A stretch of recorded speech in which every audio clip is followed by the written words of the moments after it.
So according to you இன்னைக்கு வந்து இந்த ஹார்ட் ரிஸ்க்கான நம்பர்ஸ் வந்து ரொம்பவே இன்க்ரீஸ் தான் இருக்குல்ல சார்? இதுக்கு ஒரு முக்கிய காரணம் அப்படின்னா நீங்க என்ன சொல்லுவீங்க?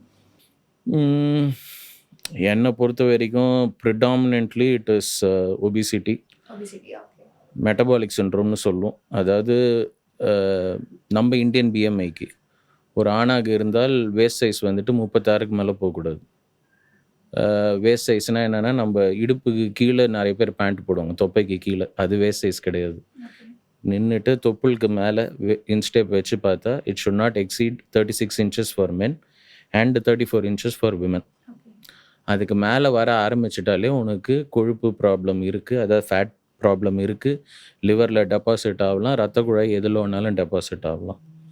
ஸோ அது ஒன்று. இன்னொன்று late night sleep cycle is deranged. நம்ம வந்துட்டு இன்டர்நேஷ்னல் ரெக்கமெண்டேஷன் என்னன்னா 10 மணிக்காவது படுக்கணும். இப்போ ஸ்டாண்டர்ட் ஈட்டிங் டைமே பார்த்தீங்கன்னா ஸ்கூல் போல சில்ட்ரனில் இருந்து 10:30 ஆகிடுச்சு. நைட் எத்தனை மணிக்கு சாப்பிட்றீங்கன்னா ஆவரேஜாக எல்லாருமே சொல்கிறது என்னென்னா 10 to 10:30. So late night dinner, lack of sleep வந்துட்டு ஆவரேஜாக எல்லாருமே காலையில் ஸ்கூலுக்கு போகிற குழந்தைங்க கூட கேட்டிங்கன்னா 12 மணிக்கு தான் படுக்கிறாங்க. பேரண்ட்ஸ் 1 மணி 2 மணி ஆகிடுது. கிரிக்கெட் மேட்ச்சு, என்டர்டெயின்மெண்ட்டு, இன்ஸ்டா, அப்படி இட் கெட்ஸ் டிலேட்.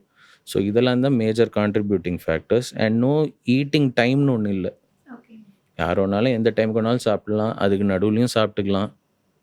நைட்டு 12 மணிக்கு கூட food is available, accessible. So இது முந்தியெல்லாம் வந்துட்டு ஸ்மோக்கிங், ஆல்கஹால், சுகர், பிபின்னு தான் சொல்லுவோம். இப்போ life style it self contribute.